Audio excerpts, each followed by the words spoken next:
Banyak orang yang tidak tahu tentang agama yang benar ini. Diperparah lagi oleh diamnya orang-orang yang berilmu.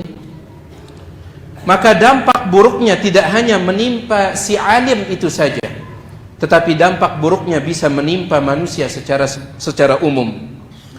Oleh karena itu Al-Imam Abdullah ibn al-Mubarak, beliau pernah mengatakan, sebagaimana dinukilkan oleh Al-Imam Ibn Rajab Al-Hambali dalam syarah Ilal At-Tirmidzi, Al-Imam Abdullah ibn al-Mubarak mengatakan, idza lam nubayyin, jika kita tidak menjelaskan kaifa yu'raful haqqu minal batil, maka bagaimana akan diketahui antara kebenaran dengan kebatilan.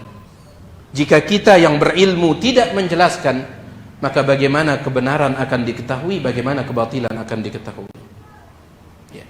Hal yang sama juga diucapkan oleh Imam Ahmad bin Hanbal kepada salah seorang murid beliau, yaitu Muhammad bin Bashar al-Bundar. Muhammad bin Bashar al-Bundar rahimahullah. Pada saat itu Muhammad bin Bashar ini dia datang kepada Imam Ahmad. Dia mengatakan, wahai Imam, saya kok merasa tidak enak, tidak nyaman untuk mengatakan ini salah, ini. Perawi ini dia lemah, perawi ini dia thiqah, terpercaya. Saya kok merasa tidak nyaman. Ya. Maka Imam Ahmad mengatakan, idza sakatta anta, kalau engkau diam, wa sakattu ana, dan aku juga diam, famata ya'riful jahilus sahiha minas saqim, maka kapan orang yang jahil akan mengetahui mana yang sahih dan mana yang tidak sahih. Ya, kebetulan pembicaraan mereka ini tentang perawi hadis. Kita tahu kan yang namanya ulama hadis itu, kalau mereka berbicara tentang perawi hadis, kadang mereka mengatakan yang ini terpercaya, yang ini dhaif orangnya, lemah, yang ini hafalannya buruk. Nah, Muhammad bin Bashar al-Bundar ini dia mengatakan, saya tidak nyaman mengatakan itu. Mengatakan si fulan dia dhaif, lemah, si fulan hafalannya kurang bagus, si fulan tidak bisa dipercaya. Saya tidak nyaman. Maka keluarlah kalimat emas dari lisannya Al-Imam Ahmad bin Hanbal rahimahullahu ta'ala. Beliau mengatakan, idza sakatta anta, kalau engkau diam, wa sakattu ana, aku juga diam, tidak ada yang menjelaskan, famata ya'riful al-jahil as-sahiha minas saqim, maka kapan orang yang jahil akan mengetahui mana yang sahih dan mana yang tidak sahih. Jadi kita harus berbicara. Ya, kita harus berbicara. Saking buruknya orang yang alim, yang diem, yang tidak mau menjelaskan tentang kebenaran dan tidak mau memperingatkan dari keburukan, sampai-sampai Nabi SAW bersabda dalam satu hadis yang diriwayatkan oleh Abu Daud dan yang lainnya, dan hadis ini dikatakan sahih oleh Syalbani, man su'ila an ilmin, barang siapa yang ditanya tentang suatu ilmu, alimahu, dia tahu ilmu itu, tahu tentang tauhid, tahu tentang sunnah, thumma katamahu, tetapi dia sembunyikan. Mungkin alasan dia menyembunyikan karena ada kepentingan duniawi dan yang semisalnya, uljima yaumal qiyamati bilijamin minan nar, maka pada hari kiamat mulutnya itu akan dikekang, akan diikat menggunakan tali pengekang dari api neraka. Subhanallah. Maka harus berbicara orang yang punya ilmu, tentunya dengan santun, dengan lembut. Dan dikatakan oleh Imam Ali Ad-Daqqaq rahimahullahu ta'ala, man sakata 'anil haqqi, siapa yang diam dari menjelaskan kebenaran, siapa yang diam dari menjelaskan kebenaran, fahuwa syaitanun akhras, maka dia adalah setan yang bisu. Ini Al-Imam Ali Ad-Daqqaq yang meninggal dunia pada tahun 516 Hijriah. Sudah 900 tahun yang lalu beliau meninggal. Beliau mengatakan, siapa yang diam tidak mau menjelaskan kebenaran, fahuwa syaitanun akhras, maka dia syaitan yang bisu. Tetapi tentunya menjelaskan kebenaran itu dengan cara yang baik. Ya, kita harus ingat selalu nasihat dari Syekh Albani rahimahullahu taala. Syekh Albani mengatakan, innal haqqa thaqil, sesungguhnya kebenaran itu berat. Fala tazidhu thiqalan bisu'i uslubik, maka jangan engkau tambah beratnya kebenaran itu dengan caramu yang buruk. Kebenaran ini sudah berat untuk disampaikan, berat. Maka jangan lagi tambah beratnya kebenaran ini bisu'i uslubik, dengan tata cara kita, dengan perangai kita. Ya. Maka tetap kita sampaikan kebenaran, tapi lihat bagaimana cara kita menyampaikannya. Ini sebab yang kedua. Sebab yang ketiga, di antara sebab munculnya perkara bid'ah di tengah manusia adalah mengikuti hawa nafsu. Mengikuti hawa nafsu. Dikatakan oleh Al-Imam Abu Ishaq Asy-Syatibi rahimahullah, ulama kita yang wafat pada tahun 790 Hijriyah, beliau mengatakan, walidzalika summiya ahlul bid'ah ahlal ahwa. Oleh karena itu ahlul bid'ah sering diistilahkan oleh para ulama dengan sebutan ahlul ahwa, para pengekor hawa nafsu. Ya, kalau antum buka kitab para ulama sering dikatakan ahlul ahwa, para pengekor hawa nafsu. Dan istilah tersebut digunakan oleh para ulama untuk menyebut ahlul bid'ah. Kenapa? Li'annahum muttaba'u ahwa'ahum, karena mereka mengikuti hawa nafsu mereka. Falam ya'khudhul adillata syar'iyyata ma'khadhal ibtiqari ilaiha. Mereka tidak mengambil dalil syar'i karena butuh, tidak. Mereka tidak mengambil dalil syar'i karena membutuhkannya. Wa ta'wili 'alaiha. Mereka tidak mengambil dalil syar'i untuk bersandar padanya. Bal qaddamu ahwa'ahum, justru mereka mengedepankan hawa nafsu mereka, wa'tamadu ala ara'ihim, dan bersandar pada pendapat dan logika mereka. Dan ini waqi' jemaah sekalian. Ya, sampai dikatakan oleh Fakhruddin Ar-Razi rahimahullahu taala, semoga Allah merahmati beliau, mengampuni kesalahan beliau. Al-Imam Fakhruddin Ar-Razi, dia termasuk ulama yang terkena dengan ilmu kalam. Dan Tiang sebutkan dalam catatan kaki buku ini, dia tenggelam dalam ilmu kalam. Sampai dia mengatakan boleh mempelajari sihir. Sampai dia membolehkan belajar sihir. Gara-gara itu dia dikafirkan oleh banyak ulama. Tetapi Syekhul Islam Ibnu Taimiyah mengatakan dia bertaubat di akhir hidupnya. Oleh karena itu nataraham alaih, kita tetap mengatakan rahimahullah. Ya, semoga Allah merahmati beliau, mengampuni kesalahan beliau. Namun dia tenggelam dalam ilmu kalam. Di antara bentuk penyimpangan beliau gara-gara tenggelam dalam ilmu kalam, dia mengatakan, pegangan kita di dalam beragama adalah Al-Quran, hadis Nabi SAW, dan juga ijma' kesepakatan ulama. Itu pegangan kita dalam beragama. Sampai di sini terdengar sangat enak sekali. Pegangan kita dalam beragama Al-Quran, hadis, dan kesepakatan para salaf. Tetapi setelah dalil akal, kata dia. Berarti Al-Quran, hadis, dan ijma' ini setelah dalil akal. Lalu dia mengatakan, mana yang sesuai dengan akal itu yang diterima, dan yang tidak sesuai dengan akal maka harus ditolak. Repot yang seperti ini. Bahkan di dalam salah satu kitab yang ditulis oleh seorang yang bernama As-Sanusi, ya, dia mengatakan di antara sebab kekufuran adalah mengambil ayat-ayat Al-Quran dan hadis-hadis tanpa menimbangnya dengan akal. Subhanallah. Di antara sebab kekufuran, min asbabil kufur, di antara yang menyebabkan orang kafir, kata dia, adalah kalau mengambil ayat Al-Quran, mengambil hadis tanpa ditimbang dengan akal. Sallallahu alaihi wasallam. Maka ini yang memunculkan perkara-perkara baru dalam agama. Ketika seseorang dia mengikuti hawa nafsunya. Ya. Dan hawa nafsu ini betul-betul penyakit.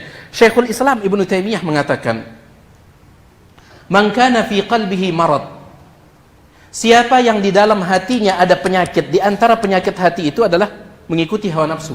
Siapa yang di dalam hatinya itu ada penyakit, ya'khudhu min kulli kalamin ma yunasibu maradahu, maka dia akan mengambil setiap ucapan yang sesuai dengan penyakit hatinya. Kalau sudah penyakit ittiba'us syahawat ini, ittiba'ul ahwa, mengikuti hawa nafsu ini sudah menancap dalam hati seseorang, maka dia akan mengambil setiap ucapan yang sesuai dengan penyakit hatinya itu.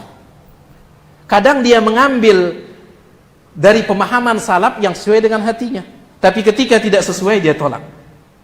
Dari yang sini dia ambil, kenapa? Sesuai dengan penyakit hatinya. Ketika tidak sesuai dia tolak. Dia ambil dari sini, dia comot dari sini, comot dari sana, begitu seterusnya. Kalau sudah ittiba'ul ahwa. Ya. Makanya sebagian ulama mengatakan hawa nafsu ini adalah ibarat wasan, ibarat berhala.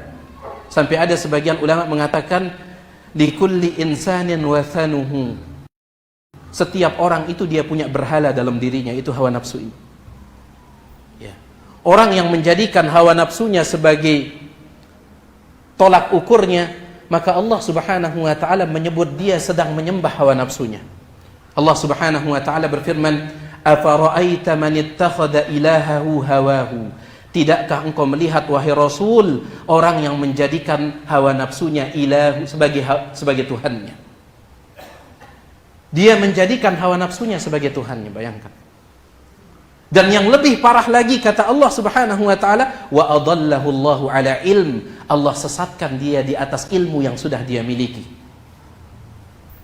Meskipun dia sudah tahu kalau sudah terkena oleh penyakit hawa nafsu ini repot. Ya, nasallallahu salamul afiyah. Baik. Kemudian juga di antara sebab, ini sebab yang ketiga ya, mengikuti hawa nafsu. Sebab yang keempat, mengikuti dalil-dalil mutasyabihat. Dalil-dalil mutasyabihat. Dalil-dalil mutasyabihat itu dijelaskan oleh Imam Abdurrahman bin Nasir As-Sa'di dalam tafsir beliau, adalah dalil-dalil yang mengandung makna ambigu. Apa arti ambigu? Multitafsir. Dalil mutasyabihat adalah dalil yang maknanya itu belum jelas. Itu dalil mutasyabihat. Lawannya adalah dalil apa namanya? Muhkamat, muhkam. Kalau dalil muhkam itu dalil yang jelas. Dalil yang jelas. Kaidah Ahlus Sunnati wal Jamaah, kalau kita bertemu dengan dalil mutasyabihat, maka harus dibawa kepada dalil muhkamat untuk dipahami. Jangan sebaliknya dalil muhkamat dikalahkan oleh dalil tasyabihat. Saya kasih antum contoh. Bid'ahnya orang Khawarij. Bid'ahnya orang Khawarij. Orang Khawarij itu di antara bid'ah mereka adalah mereka mengkafirkan orang gara-gara dosa besar. Gara-gara dosa besar. Kalau ada orang melakukan riba, kafir katanya. Sekedar melakukan. Ya, kita tidak bicara menghalalkan. Kalau menghalalkan dosa besar, sepakat ulama orang itu bisa keluar dari Islam. Kalau menghalalkan. Ada orang mengatakan riba halal, tetapi dia tidak pernah melakukan riba, maka dia bisa keluar dari Islam gara-gara dia mengatakan riba halal. Beda antara melakukan dengan menghalalkan. Yang berbahaya itu menghalalkan. Dan melakukan juga berbahaya, tetapi menghalalkan ini sepakat ulama. Siapa yang menghalalkan dosa besar, dia bisa keluar dari Islam. Tapi siapa yang melakukan dosa besar tetapi dia tidak menghalalkannya, maka Ahlus Sunnati wal Jamaah mengatakan dia tetap muslim, dia tetap mukmin, ya. Dengan dosa yang ia lakukan itu tidak mengeluarkan dia dari keimanan dan dari keislaman. Orang Khawarij mengatakan bahwa pelaku dosa besar seperti riba, membunuh itu kafir. Mereka berdalil dengan beberapa ayat. Di antaranya firman Allah Subhanahu wa taala tentang riba. Faman ja'ahu mau'izatun min rabbih fantaha falahu ma salafa wa amruhu ila Allah. Barang siapa yang sebelum mengetahui riba haram, dia melakukan riba, namun tiba-tiba dia akhirnya tahu ternyata riba itu haram, fantaha, dia pun berhenti. Dia bertaubat setelah tahu riba haram, falahu ma salaf, maka baginya semua apa yang telah lalu itu. Ayat ini dijadikan dalil oleh sebagian ulama. Siapa yang bertaubat dari riba setelah dia tahu riba itu haram, maka tidak perlu dia keluarkan harta riba yang telah dia dapatkan itu. Itu sudah menjadi miliknya. Ya, tentunya ada khilaf tentang masalah ini, ada khilaf. Tapi ini yang dikuatkan oleh sebagian ulama, Di antaranya Syekh Abu Bakar Jabil Al-Jazairi dalam tafsir beliau Aisarut Tafasir. Begitu pula disebutkan oleh Syekh Nasir Syekh Abdurrahman Al-Barra, ya, rahimahullah taala, dan ini dikuatkan oleh Ustadzun Al-Fadil Ustadz Firanda hafizahullah taala, bahwa siapa yang dia bertaubat dari riba setelah dia tahu riba itu haram, dia taubat, ternyata selama dia melakukan riba dia menghasilkan uang 200 miliar, wajib tidak dia lepaskan uang itu? Tidak, menurut pendapat sebagian ulama. Tetapi tetap dianjurkan rajin bersedekah, tetap dianjurkan rajin bersedekah. Karena Syekhul Islam Ibnu Taimiyah beliau punya satu kaidah, beliau sebutkan di dalam kitab beliau Al-Wasiyatus Sughra. Beliau mengatakan di antara kesempurnaan taubat seseorang adalah setelah dia bertaubat, dia memperbanyak melakukan amal saleh yang sejenis dengan dosa yang dulu dia lakukan. Riba itu berkaitan dengan apa? Harta. Riba itu berkaitan dengan harta. Maka nanti setelah dia bertaubat, dia perbanyak ibadah dengan harta, yaitu sedekah. Kalau dia sering melakukan dosa ghibah, tapi setelah dia tahu ternyata ghibah itu haram, dia pun bertaubat, maka dia perbanyak zikir kepada Allah Subhanahu wa taala yang sejenis. Ini di antara kesempurnaan taubat seseorang. Baik. Jadi Allah mengatakan, siapa yang bertaubat dari riba, maka baginya apa yang telah lalu. Kemudian Allah mengatakan, wa man 'ada fa ulaika ashabun nar hum fiha khalidun. Tetapi siapa yang kembali lagi melakukan riba, maka mereka penduduk neraka dan mereka kekal di dalamnya. Pertanyaan tiang, siapa yang kekal di dalam neraka? Hanya orang kafir yang kekal dalam neraka. Lah, ayat ini mengatakan siapa yang kembali melakukan riba maka dia kekal dalam neraka. Orang Khawarij mengatakan berarti pelaku riba kafir.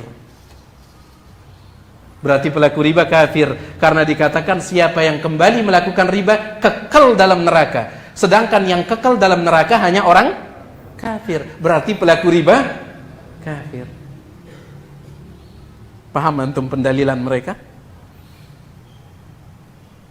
Sama seperti firman Allah Subhanahu wa taala, "Wa may yaqtul mu'minan muta'ammidan", siapa yang membunuh orang beriman secara sengaja, fajazauhu jahannam, balasannya neraka jahannam, khalidan fiha, kekal di dalamnya. Yang kekal dalam neraka hanya orang kafir. Dalam ayat ini Allah mengatakan siapa yang membunuh dia kekal dalam neraka, berarti membunuh itu kekufuran. Siapa yang membunuh berarti kafir. Ini dalilnya orang Khawarij. Ya. Dan mereka membuang sekian banyak ayat-ayat muhkamat dan berpatokan pada dalil mutasyabihat. Adapun kita Ahlus Sunnati wal Jamaah tidak.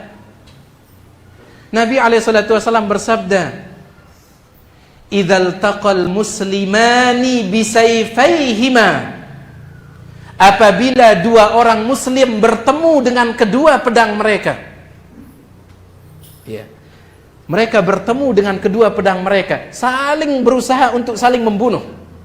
Nabi SAW tetap menyebut mereka sebagai apa? Muslim. Apabila bertemu dua orang muslim dengan pedang mereka, tetap disebut muslim. Dalam Al-Quran Allah Subhanahu wa ta'ala berfirman, "Wa in ta'ifatani minal mu'minin iqtatalu", apabila dua kelompok dari orang yang beriman saling memerangi. Biasanya dalam peperangan akan terjadi pembunuhan, tapi Allah tetap menyebut mereka beriman. Ya. Allah tetap menyebut mereka beriman. Bahkan dalam satu hadis Nabi SAW mengatakan, "Dhahikallah", Allah tertawa melihat dua orang, ya, satunya pembunuh dan satunya yang dibunuh, tapi dua-duanya masuk surga. Allah tertawa. Yang satunya pembunuh, yang satunya dibunuh, dua-duanya masuk surga. Para sahabat mengatakan, bagaimana bisa demikian wahai Rasul? Kenapa bisa demikian? Maka Nabi SAW mengatakan, yang terbunuh itu adalah seorang muslim, pembunuhnya orang kafir. Mereka bertemu di medan perang, yang kafir ini berhasil membunuh yang muslim ini. Maka muslim yang terbunuh di medan perang itu mati apa? mati syahid masuk surga. Setelah itu yang kafir ini masuk Islam. Dia masuk Islam. Kemudian dia mati di atas keislaman, dia pun masuk surga. Dia pun masuk surga.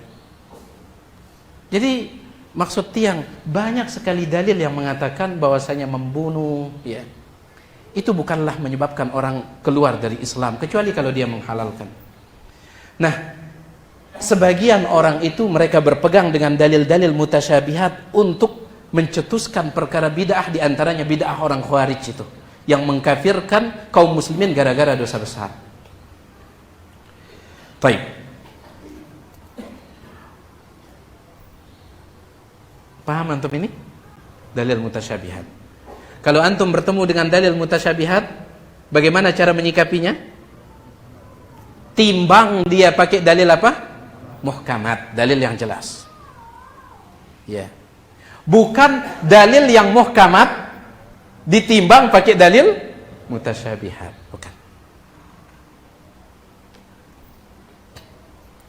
Kemudian berikutnya, di antara sebab munculnya perkara bid'ah, fanatik kepada, mohon maaf, ajaran nenek moyang. Fanatik terhadap ajaran nenek moyang. Al-Imam Ibnul Jauzi menyebutkan dalam kitab beliau Talbis Iblis. Beliau mengatakan, dakhala iblisu ala hadhil ummah fi aqaidiha min tariqain. Iblis masuk ke dalam umat ini untuk menyesatkan mereka dari dua jalan. Iblis masuk ke dalam umat ini untuk menyesatkan mereka dari dua jalan. Ahadihima, yang pertama, at-taqlidu lil aba'i wal aslaf. Fanatik terhadap nenek moyang. Yang pertama. Sedangkan yang kedua, al-khawdu fima la yudriku ghawrahu wa ya'jizul khaidu 'anil usuli ila umkihi. Masuk ke dalam perkara yang dia sendiri tidak tahu bagaimana dalamnya perkara itu. Artinya, kita masuk ke dalam perkara tanpa dasar ilmu. Ini dua jalan iblis di dalam menyesatkan manusia. Yang pertama, fanatik terhadap nenek moyang. Ya. Bahkan subhanallah, tidaklah ditolak ajaran para nabi dan para rasul, kata Imam Ibnul Qayyim Al-Jauziyah rahimahullah, tidaklah ajaran para nabi dan para rasul ditolak kecuali di antara sebabnya adalah kaum mereka berpegang teguh dengan ajaran nenek moyang. Allah Subhanahu wa taala berfirman, "Wa idza qila lahum ittabi'u ma anzalallah." Apabila dikatakan kepada mereka, ayo ikuti apa yang telah Allah turunkan, qalu, mereka mengatakan, qalu innama qalu bal nattabi'u ma alfaina alaihi aba'ana. Mereka mengatakan justru kami akan tetap mengikuti apa yang telah ditinggalkan oleh nenek moyang kami. Ya. Maka ini sebab kemunculan bid'ah, fanatik terhadap ajaran nenek moyang. Baik. Kemudian yang keenam, kita singkat saja. Berpatokan pada tradisi dan adat yang berlaku di tengah-tengah masyarakat. Ya, dia mirip dengan yang kelima. Berpatokan pada tradisi dan adat yang berlaku di tengah-tengah masyarakat.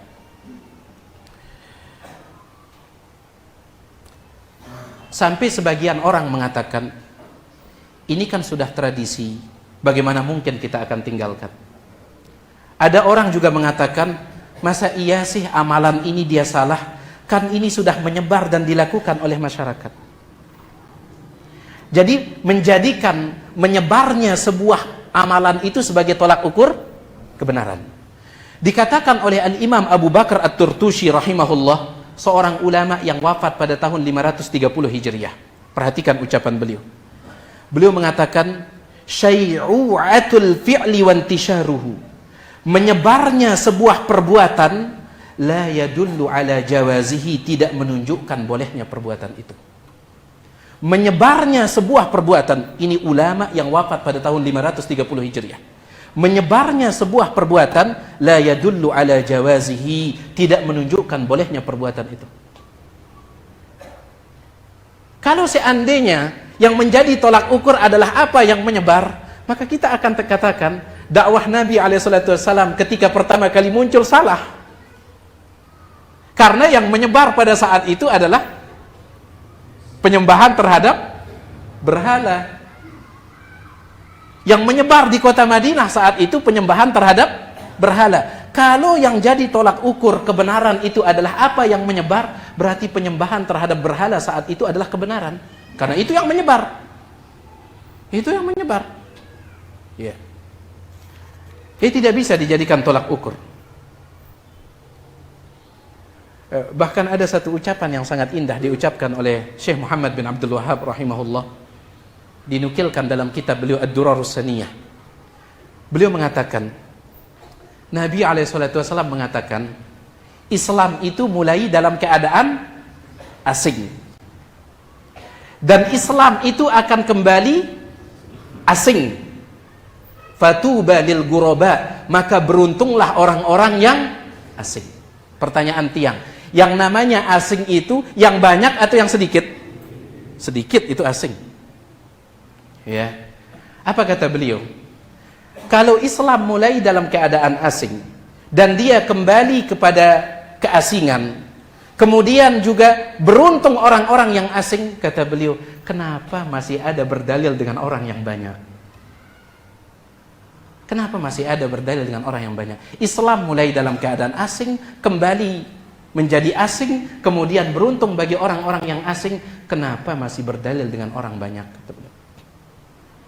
Dan kalau antum buka ayat-ayat Al-Quran, tidak ada yang memuji yang banyak. Rata-rata memuji yang sedikit. Wa qalilun min ibadiyash syakur. Sedikit di antara hamba-hambaku yang bersyukur. Ketika menafsirkan ayat ini, para ulama mengatakan maksud bersyukur di sini adalah bertauhid. Sedikit di antara hamba-hambaku yang bertauhid. Ya. Kemudian Allah Subhanahu wa taala mengatakan, "Wa in tuti' aktsara man fil ardi yudilluka an sabilillah." Kalau engkau mengikuti kebanyakan orang di atas muka bumi, maka mereka akan menyesatkanmu dari jalan Allah Subhanahu wa taala.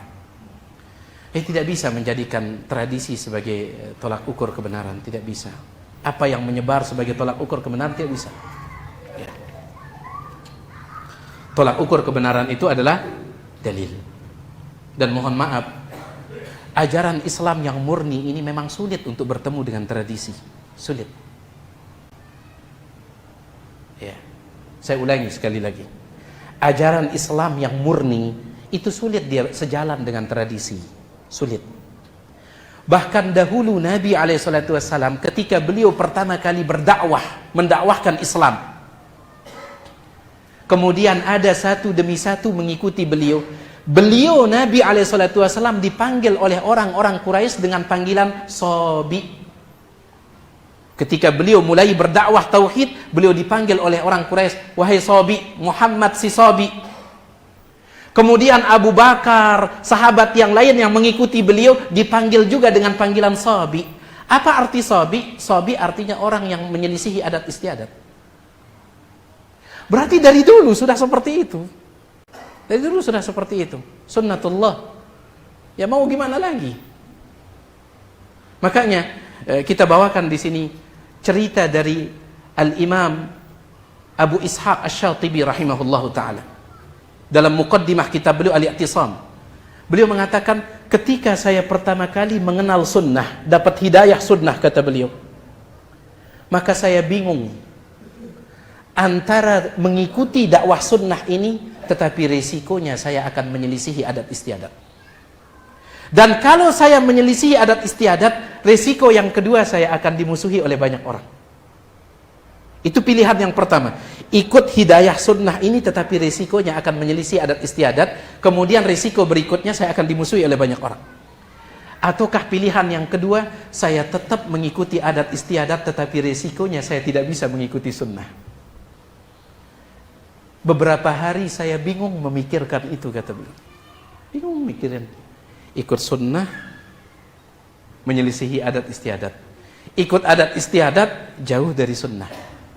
Setelah beliau timbang-timbang, beliau pun mengatakan sebuah ucapan yang patut dicatat dengan tinta emas. Dalam muqaddimah kitab beliau Al-I'tisam, beliau mengatakan, "Fara'aitu annal halaka fi ittiba'i sunnati huwan najah." Setelah saya timbang-timbang, pada akhirnya aku pun melihat bahwa sengsara di dunia gara-gara mengikuti sunnah, huwan najah, itulah keselamatan pada hari kiamat.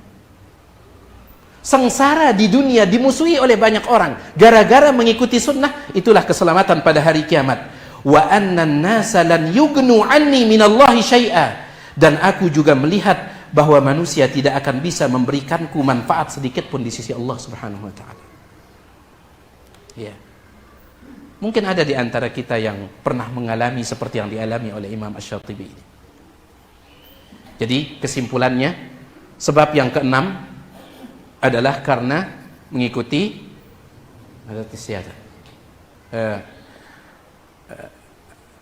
Di catatan kaki tiang cantumkan ada video perdebatan antara dua orang ustadz kita dengan dua orang ustadz yang lain, ya.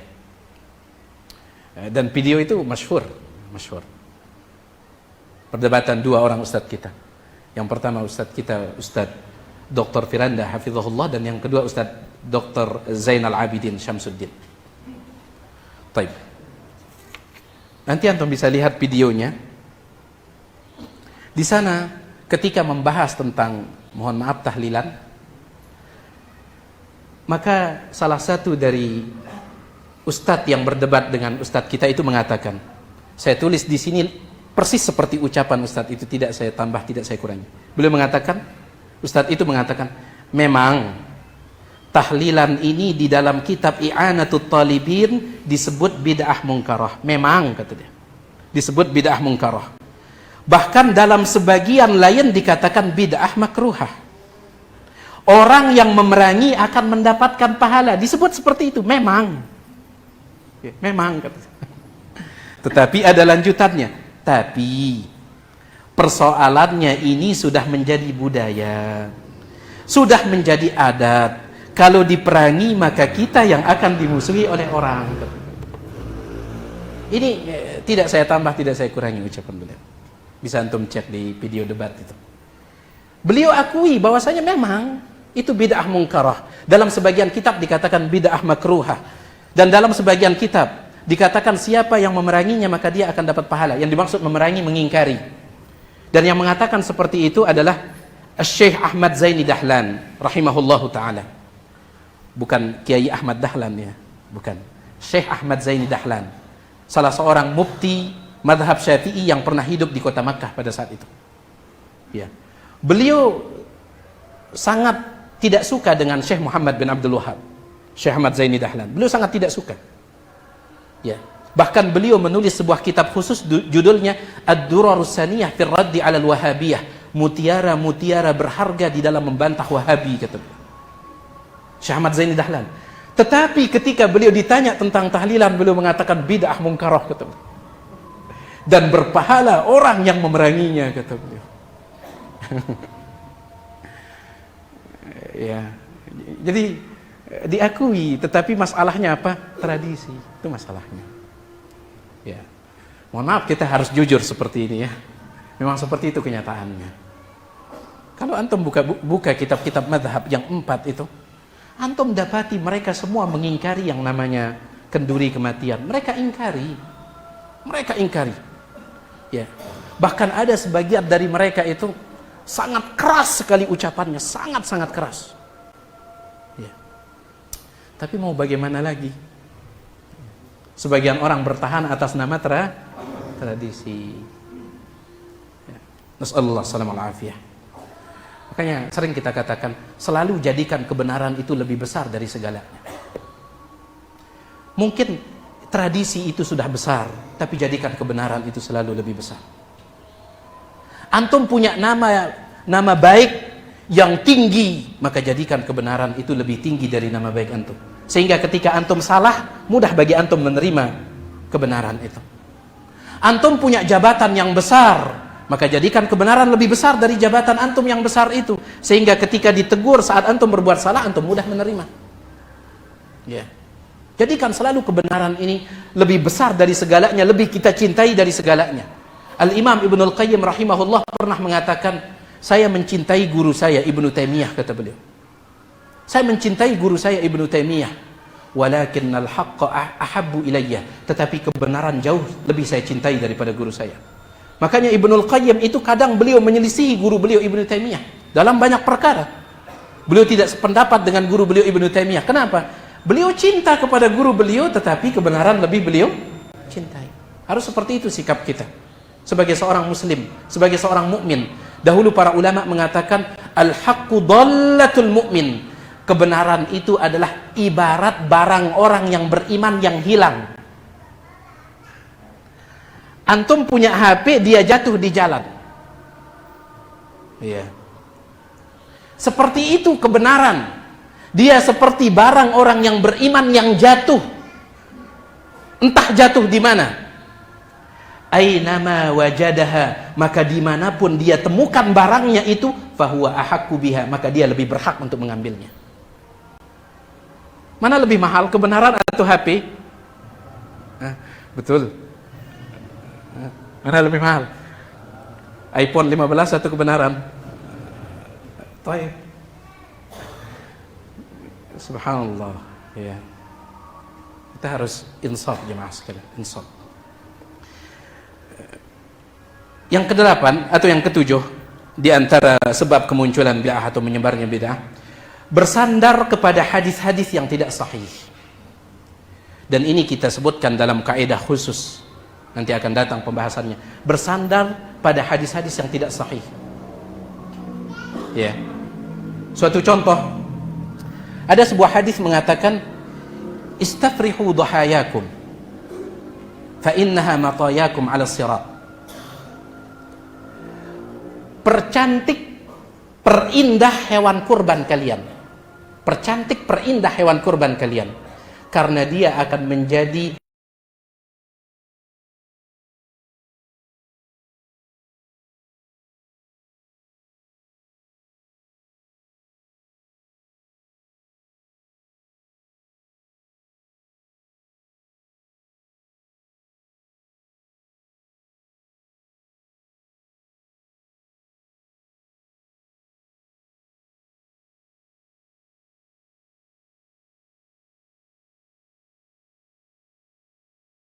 kendaraan kalian di atas sirat, di atas jembatan yang Allah bentangkan di atas neraka itu. Oleh karena itu, kita dapati sebagian kaum muslimin, hewan kurbannya itu dihiasi, dimandikan, disampoin. Ya. Sesungguhnya di sana dibangun perkara baru ini. Bahkan pernah ini kenyataan. Ada seseorang ditanya, antum kenapa tidak pernah kurban? Kenapa antum tidak pernah kurban? Dia katakan, Ustaz, mampu saya beli kambingnya, tetapi belum cukup untuk beli perhiasannya. Hanya cukup untuk kambingnya, makanya saya belum bisa ngorban ini. Sahih. Kan mohon maaf, harus ada payungnya, harus ada langirnya, harus ada ininya, harus ada itunya. Ya, kadang bisa jadi hewan kurbannya lebih ganteng. Jadi repot. Baik. Beliau katakan, saya sudah punya uang untuk beli kambingnya, tetapi yang ini belum cukup untuk perhiasannya ini. Ya. Jadi subhanallah jemaah sekalian, bersandar pada hadis-hadis yang tidak sahih. Ya.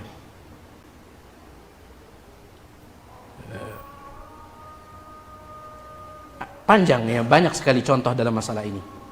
Ya, misalkan juga ada satu hadis yang menyebar, innal mayyita la yasma'un nida ma lam yutayyan qabruhu. Sesungguhnya mayit masih bisa mendengar suara azan selama kuburnya belum ditutup. Ini yang dijadikan pegangan oleh sebagian orang, mohon maaf, untuk mengazankan jenazah ketika dimasukkan selama kubur belum ditutup. Karena hadis mengatakan mayit masih bisa tetap mendengar azan selama kubur belum ditutup. Maka banyak sekali ulama hadis mengatakan hadis ini maudhu. Apa arti maudhu? Palsu. Bukan sebatas dhaif, lemah, bukan. Maudhu, palsu. Ya, banyak contoh kalau kita ingin sebutkan. Yang tambahkan 3 secara singkat saja. Yang kedelapan, di antara sebab munculnya perkara baru dalam agama, salah dalam memahami agama. Salah paham. Kalau bahasa kita gagal paham. Ya. Salah dalam memahami agama. Ya.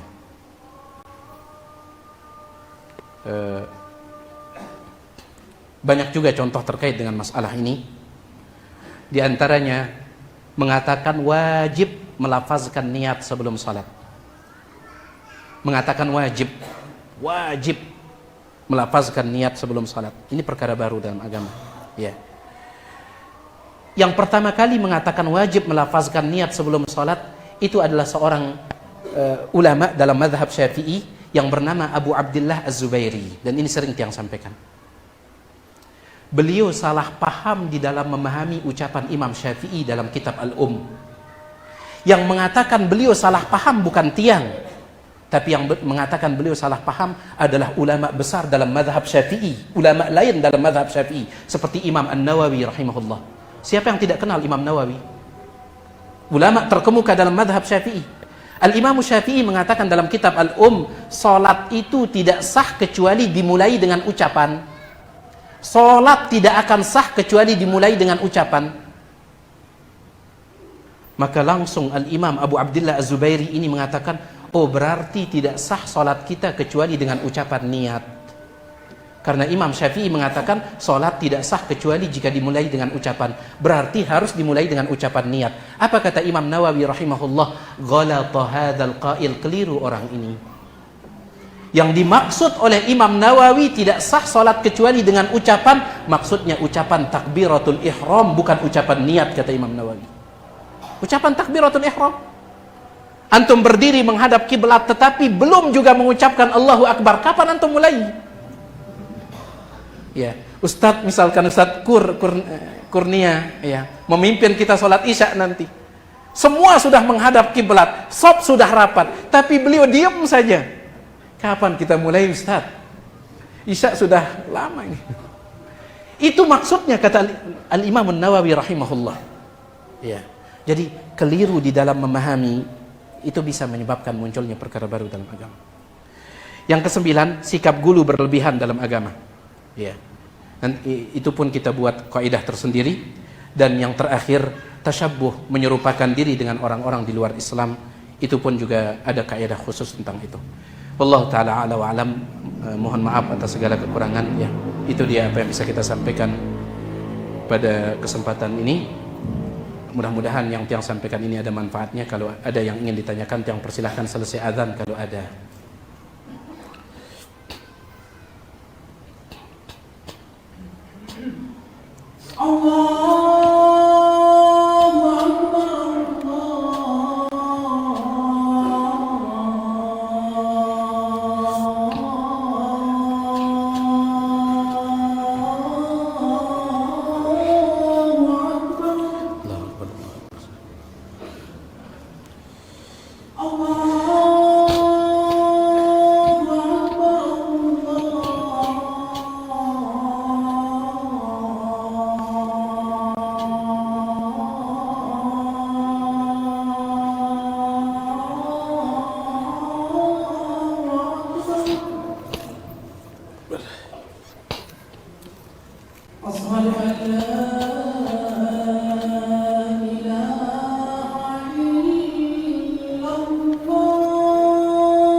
Di sini ada pertanyaan.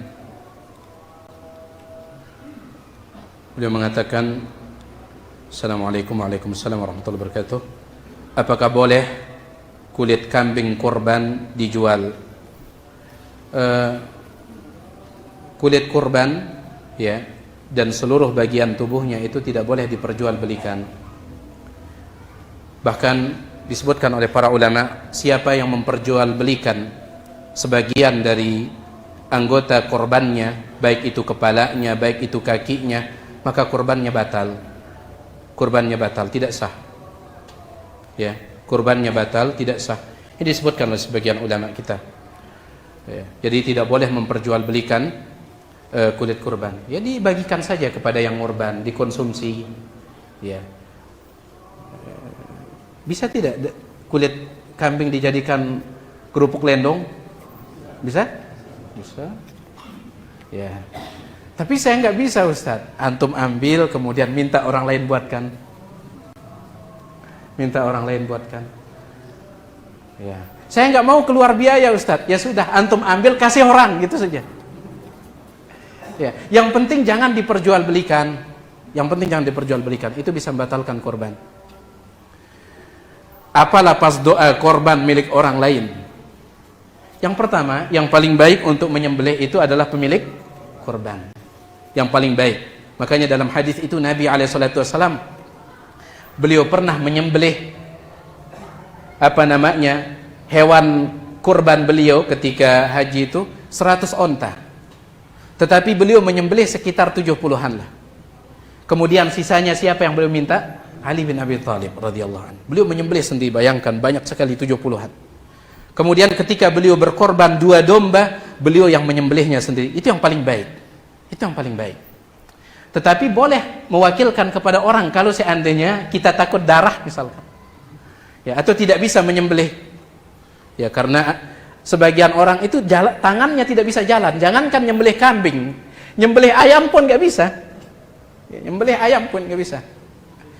Satu-satunya yang dia bisa menyembelih hubungan silaturahim. Ini yang bahaya. Ya, itu yang bahaya. Baik, bisa dia wakilkan. Pertanyaannya, bagaimana ucapannya? Ya, dia yang paling penting itu dia jangan lupakan tasmiyah bismillah.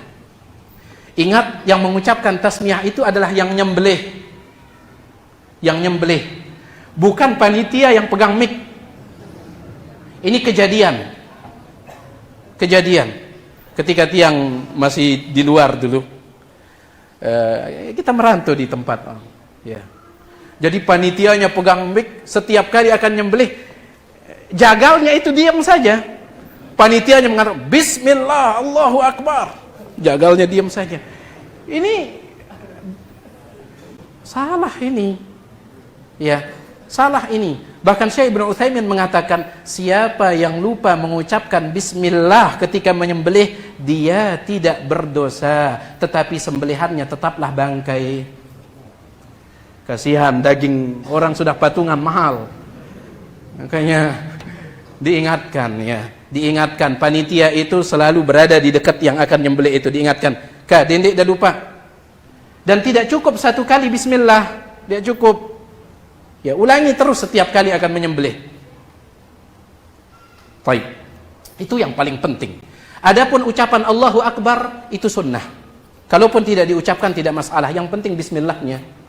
Allahu Akbar itu sunnah. Begitu pula menghadapkan kurban menghadap kiblat sunnah. Ya. Begitu pula dengan mengucapkan Allahumma hadza minka wa ilaika. Ya Allah, ini darimu hewan kurban ini dan kembali kepadamu, fataqabbal minni, tolong terima dariku. Ini juga sunnah. Begitu pula kalau seandainya antum menyembelihkan orang lain, ya Allah, ini kurban amak fulan, tolong terima darinya. Ya. Ini sebatas sunnah. Ya. Gimana kalau nyembelih sapi patungan 7 orang? Disebut namanya yang 7 itu? Syekh Ibnu Utsaimin mengatakan usahakan disebut. Kalaupun seandainya tidak disebut, tetap kurbannya sah. Yang penting mengucapkan apa? Bismillah. Ya.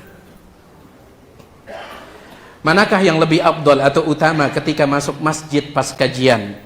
Masuk masjid pas kajian, kita sholat tahiyatul masjid dulu atau langsung duduk mendengarkan kajian? Manakah yang lebih afdal utama? Datang masjid untuk sholat berjamaah sebelum muazzin datang, atau kita sholat sunnah dulu di rumah baru ke masjid? Adapun ketika masuk saat kajian, ya, maka tetap antum tahiyatul masjid. Ada yang lebih wajib didengarkan ketimbang kajian, yaitu khutbah Jumat. Nabi SAW pernah khutbah Jumat. Khutbah Jumat. Tiba-tiba masuk seorang sahabat. Ketika beliau khutbah, masuk seorang sahabat. Dan sahabat itu dia langsung duduk, tidak sholat tahiyatul masjid. Nabi SAW menghentikan khutbah beliau. Beliau mengatakan, "Asallaita, antum yang duduk itu sudah sholat tadi tahiyatul masjid?" Kata sahabat itu, "La, belum wahai Rasul." Kata Nabi SAW, "Kum farka' raka'atain." Bangun, lakukan 2 rakaat. Padahal ini khutbah Jumat, dan mendengarkan khutbah Jumat hukumnya wajib. Mendengarkan kajian tidak wajib hukumnya. Dianjurkan bagi antum mendengarkan dengan seksama. Kalau yang wajib saja didengarkan itu tetap tidak menggugurkan syariat tahiyatul masjid, apalagi sebatas kajian. Ya, maka tetap. Kemudian mana yang lebih afdal, datang ke masjid untuk sholat berjamaah sebelum muadzin datang, atau kita sholat sunnah dulu di rumah baru ke masjid? Tetap sholat sunnah itu yang paling baik di mana? Di rumah, itu yang terbaik. Bahkan dikatakan Nabi SAW semua sholat sunnah beliau itu di rumah. Ya, baik itu qabliyah, ba'diyah, itu di rumah. Allah Ta'ala a'lam. Bagaimana hukumnya saat kita belanja namun diberikan kembalian permen? Enggak masalah kalau antum ridho. Itu namanya jual beli yang kedua. Antum belinya pakai kembalian antum. Kalau antum ridho. Iya, kalau antum ridho. Antum beli buku misalkan. Harganya 95.000. Kembalian tinggal 5.000. Nggak ada yang 5.000. Antum ditawarkan permen, mau antum kembalian permen? Ya sudah. Berarti antum membeli permen itu pakai berapa? 5.000 itu. Selama ridho. Ya. Yang masalah kalau antum tidak ridho kemudian dipaksa. Itu yang masalah. Ya, itu yang masalah. Wallahu ta'ala a'la wa a'lam.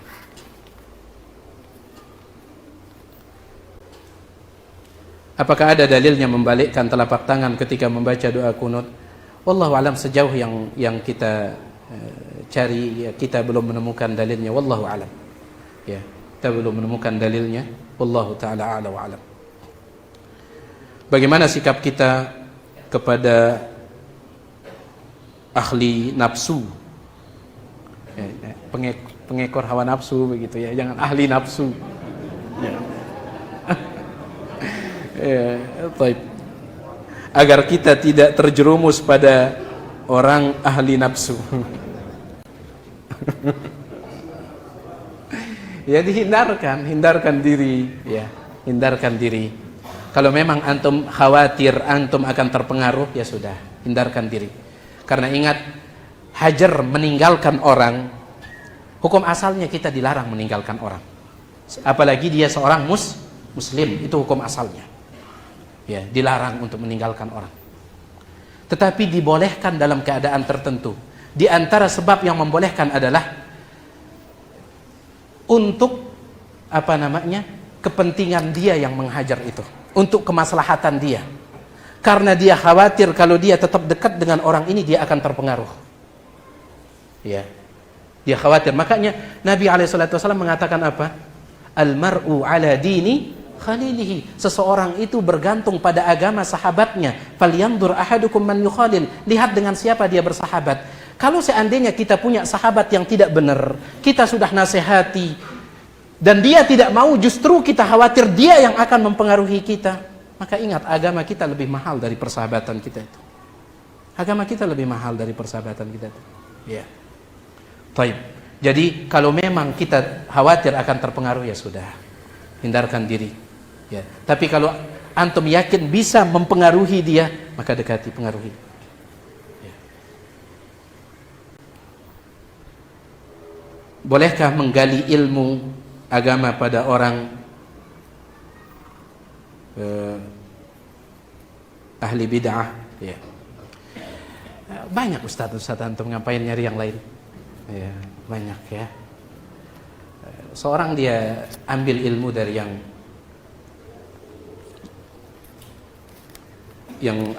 membangun akidahnya di atas kebenaran Al-Quran, kebenaran hadis sesuai dengan pemahaman para salaf. Nabi SAW bersabda, "Inna min asyratis sa'ah an yultamasal ilmu indal asagir." Di antara tanda kiamat adalah ketika ilmu dicari dari al-asagir. Al-Imam Abdullah ibn al-Mubarak mengatakan al-asagir adalah ahlul bid'ah. Itu di antara tanda kiamat. Banyak ya. Banyak. Ulama ahlu sunnati wal jamaah. Kadang kita ini sering mencari contoh misalkan ingin mencari yang agak aneh-aneh saja, meskipun tentu ulama kita misalkan tentang daging buaya. Ulama kita beda pendapat tentang daging buaya. Tapi kebanyakan ulama yang ada di Saudi mengatakan daging buaya itu halal. Daging buaya itu halal. Sebagian ulama mengatakan haram. Maka kita katakan, lalu bagaimana sikap saya Ustaz? Beli daging kambing. Itu sikap antum, beli daging kambing yang disepakati halalnya. Ya. Kenapa harus repot membahas daging buaya ketika ada daging kambing, daging sapi, daging ayam, daging bebek? Kok yang dicari? Repot. Ya. Sama seperti ini diperbincangkan oleh para ulama tentang apa hukum makan butter. Butter, antum tahu kan butter? Hah? Antum tahu butter, ulat kayu itu? Gayas. Ya. Apa hukum makan itu? Ya. Sebagian ulama membolehkan, tapi sebagian ulama tidak membolehkan. Alasannya itu adalah ulat. Ya, mayoritas ulama mengatakan yang namanya ulat apapun jenisnya itu tidak boleh dimakan. Yang namanya ulat dud bahasa Arabnya itu tidak boleh dimakan apapun jenisnya, dan ini mazhab kebanyakan ulama Hanafi, Syafi'i dan Hambali. Kecuali mazhab Maliki itu mereka luas dalam hal makanan. Mereka katakan boleh. Kita katakan masih ada cumi. Jadi kenapa harus repot membicarakan butter? Cumi masih ada. Jadi sama seperti ya ini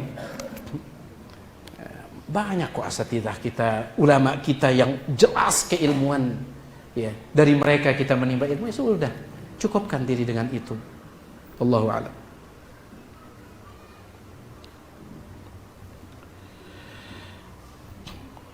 Ketika wanita ikut kajian, mana yang lebih afdal? Kita ikut sholat bersama imam atau sholat sendiri duluan setelah azan, padahal ustaz masih tanya jawab? Tetap kata para ulama, kalau wanita sudah berada di masjid, tetap sholat berjamaah lebih utama.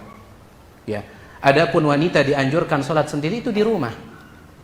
Ya. Tapi kalau dia sudah berada di masjid, tetap sholat berjamaah utama bagi dia. Meskipun tidak dikatakan apa wajib, karena memang hukum asalnya wanita tidak diwajibkan sholat berjamaah. Tetapi kalau dia sudah di masjid, ya, maka tetap dianjurkan dia berjamaah. Ya. Tetap dianjurkan baginya berjamaah. Wallahu ta'ala a'la wa a'lam. Itu dia apa yang bisa kita sampaikan. Tiang yang maaf atas segala kurangan.